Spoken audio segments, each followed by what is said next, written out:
Dans cette vidéo, je vais vous montrer comment faire un jeu de loto ou bingo pour aider vos enfants ou petits étudiants à décoder le son OU.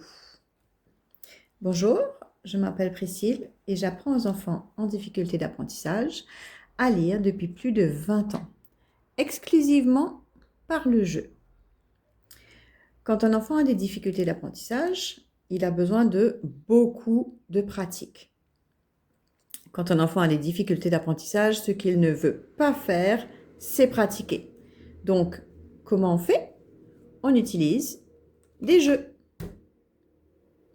Ce jeu de loto, pour le son OU, a été conçu spécialement pour aider les enfants dans leur décodage.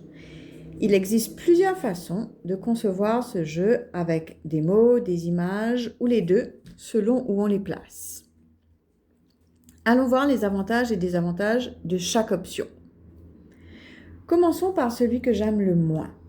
Mots et images sur l'étiquette et sur la grille.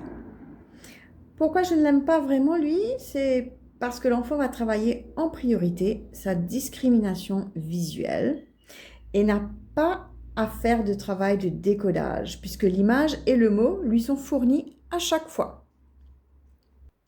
Une deuxième option serait de lui fournir le mot et l'image, soit sur la grille ou sur les étiquettes, et en contrepartie seulement le mot ou l'image de l'autre côté.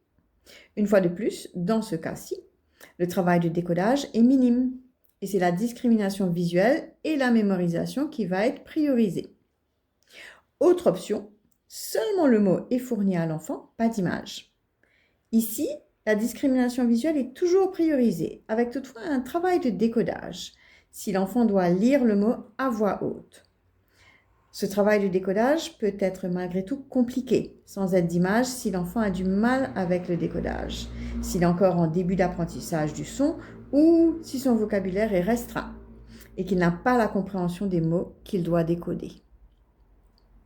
Il ne nous reste donc que les options mots d'un côté et images de l'autre. De ces deux options, ma préférence va à l'image sur la grille et le mot sur l'étiquette. Dans l'autre cas, l'enfant voit l'image et doit décoder tous les mots de la grille pour retrouver le bon mot, ce qui va lui demander une ressource d'énergie assez conséquente. Alors qu'avec le mot sur l'étiquette, il ne va avoir à décoder qu'un mot à la fois et aura simplement à retrouver la bonne image qui va correspondre à son mot. Ici, le travail de décodage est priorisé, même si l'enfant peut quand même s'aider des images dans les grilles. Alors maintenant que vous savez pourquoi je préfère cette option-là, l'utilisation du jeu est bien sûr très simple. Les cartes, une fois imprimées et plastifiées, peuvent être utilisées pendant très longtemps.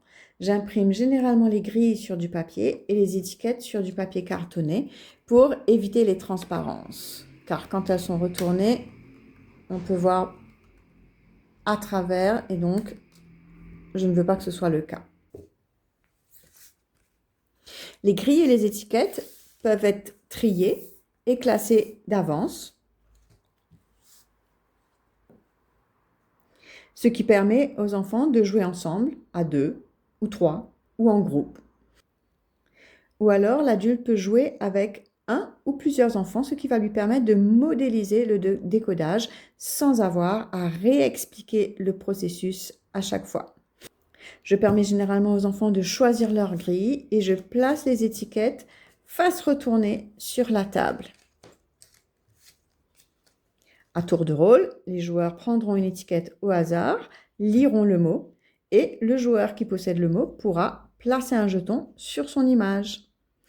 Si un enfant a du mal à associer les sons, je vais généralement l'aider à découper les syllabes en y plaçant mon doigt pour qu'il puisse se concentrer sur une seule partie du mot. Donc, par exemple, le premier joueur va prendre une étiquette et, par exemple, si c'est moi l'adulte qui va prendre cette étiquette, je vais,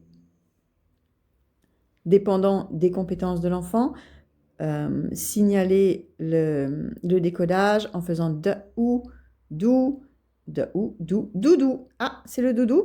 Chouette, on peut donc placer un jeton sur chacune des cartes puisque nous avons tous les deux la bonne image. Ensuite, ce sera au tour de l'enfant qui va lire son mot mou, che, et du coup, qui va placer un jeton sur sa carte, ou si c'est la carte de l'adulte, qui placera le jeton.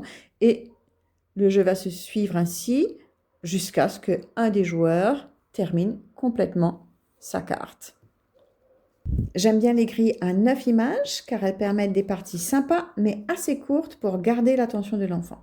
Dépendant des compétences des enfants, une partie va généralement durer entre 5 et 10 minutes.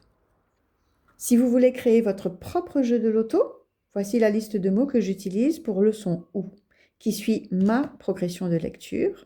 Tout ce que vous avez à faire, c'est de rechercher ces images en ligne, les placer dans des grilles et préparer les étiquettes correspondantes.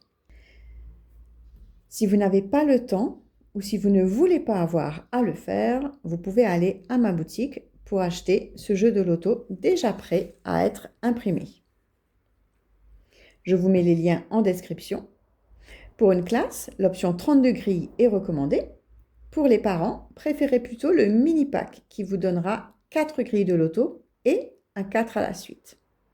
Bon fun et à bientôt pour d'autres jeux de lecture.